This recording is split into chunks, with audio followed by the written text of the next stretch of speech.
Okay, here I am in just outside Taurora, New Zealand, Lake Taurora, and up on a little mountaintop, a little hike on my last full day here in New Zealand, and my last full day outside of the United States. My last full day in the Eastern Hemisphere. Tomorrow night I cross over the international date line and head back to California. I'll spend a little bit of time there before heading back to the East Coast. And I've been thinking a little bit over the last couple days over my journeys for the last 6 or 7 weeks across India and Ceylon and then into Indonesia and now in New Zealand. And trying to think if there's anything profound to share. And what I've come up with is there are a few things that I'd like to share about this trip and about where I've been. The first is that this world, this planet, is so extraordinarily beautiful. It's magnificent. And it's also forgiving and fragile.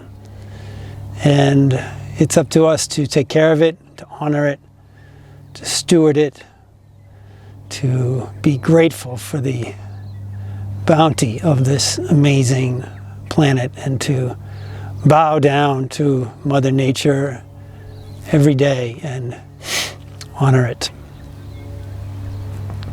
The second is that people are generally really good.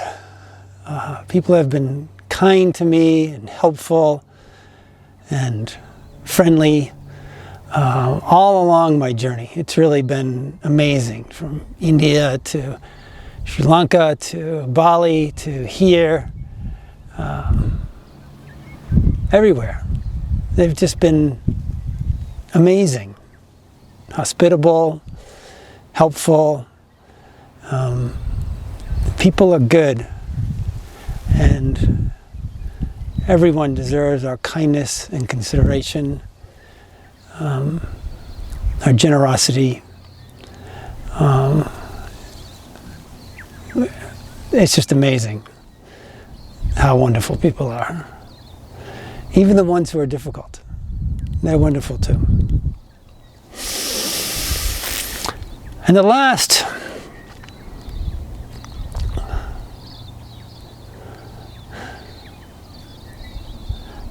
is that I am struck by the realization of our imminent insignificance and forgetfulness. Not forgetfulness, but forgettableness. Just think for a moment about everyone who you know of who's been dead for at least 50 years. Let's just think about that for a moment. Take a few moments to just think, who do I know of? Don't have to know them directly, obviously. You just know of them who's been dead for at least 50 years. So if you take some time with that, you'll probably maybe come up with a couple dozen names, off the top of your head. Jesus, Aristotle, Mozart. And then there'll be some more. And if you sat down, you might come up with 100 names. If you were a historian, you might come up with a couple hundred names or more. But let's just say that on average, everyone can come up with 100 names of people that they know of that have been dead for 100 years. No, 50 years rather, just 50. And then think about someone in a faraway land, like maybe someone in India or in China.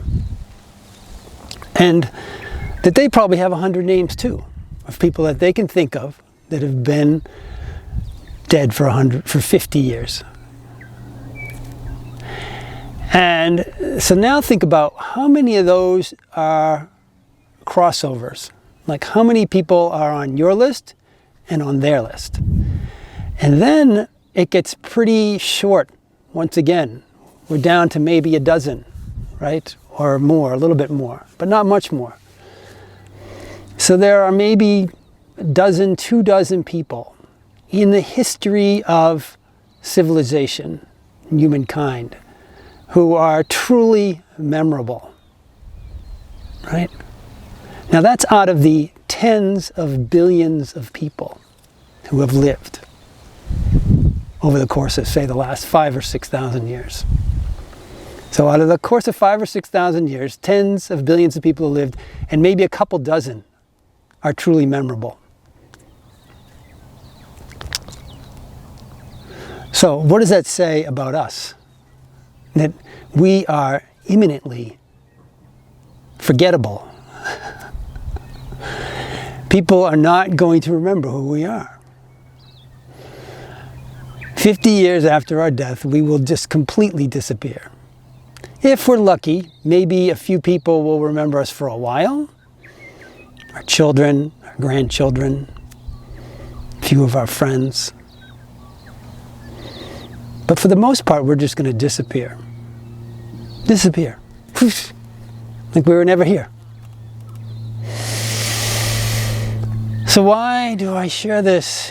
Why do I find this my most poignant revelation from 2 months of traveling around the world? It's not to be morbid. It's not to be depressing. It's actually to free us, to free me, to free you, to free all of us from this notion of being important, of being significant, of being even memorable, certainly of being famous. It's an illusion. It's ridiculous. It's just so dumb. Right. So what this does is it frees us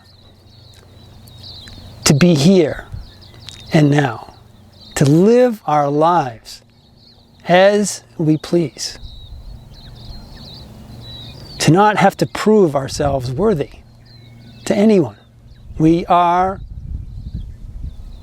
who we are. We are what we are. We are, period. There's no future, there's no past, it's right now.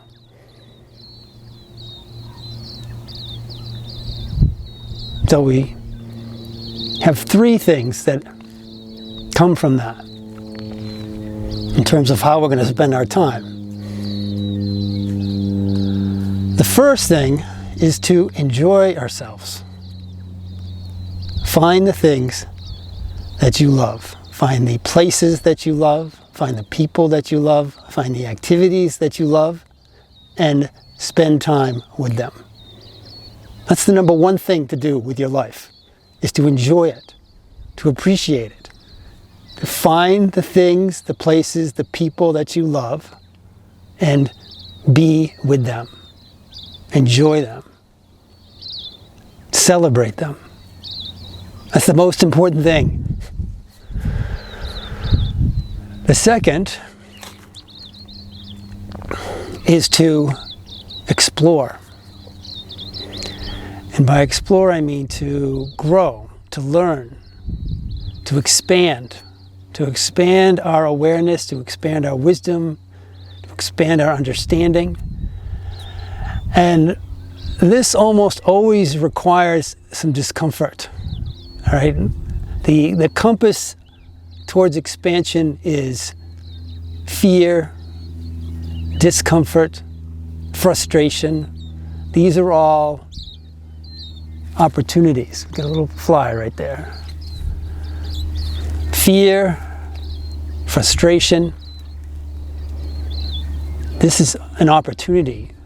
Where can I grow? What scares me? What excites me? What interests me? What tends to frustrate me? There are lessons behind all that. Frustration is either an opportunity for mastery or for letting go. That's it. Okay, you find something frustrating, it's either telling you I need to master this or I need to let it go. And you're not going to find out until you dive in, till you really get close. Really get close. The same thing with our fears, right? Our fear is telling us, okay, maybe this is something I shouldn't do. But many, many times it's saying, no, maybe this is something I should get close to. Maybe this is something I should get right up against and see what it's showing me, what it's teaching me. How can I grow? How can I expand? How can I explore this magnificent world, all of God's creation?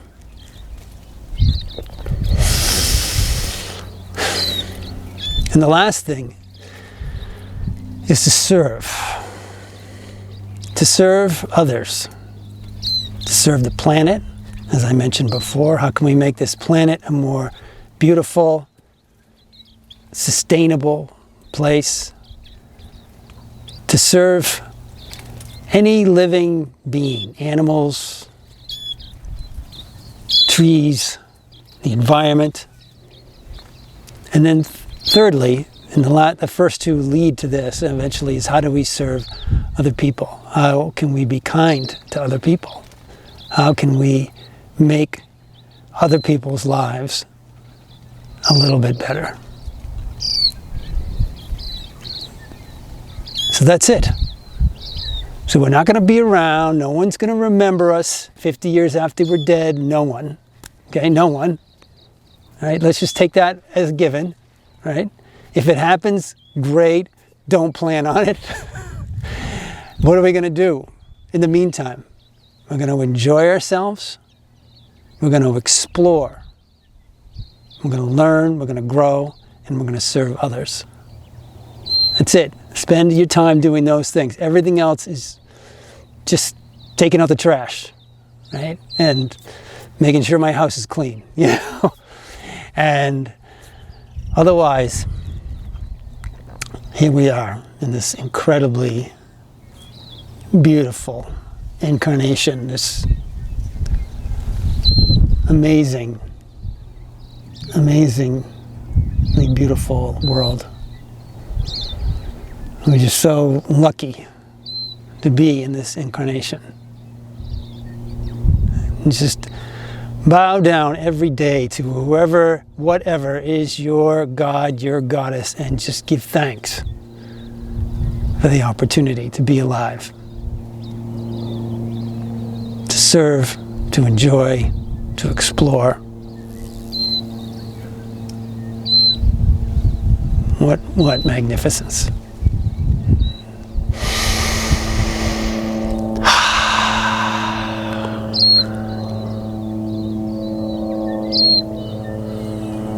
May the long-time sun shine upon you. All love surrounds you.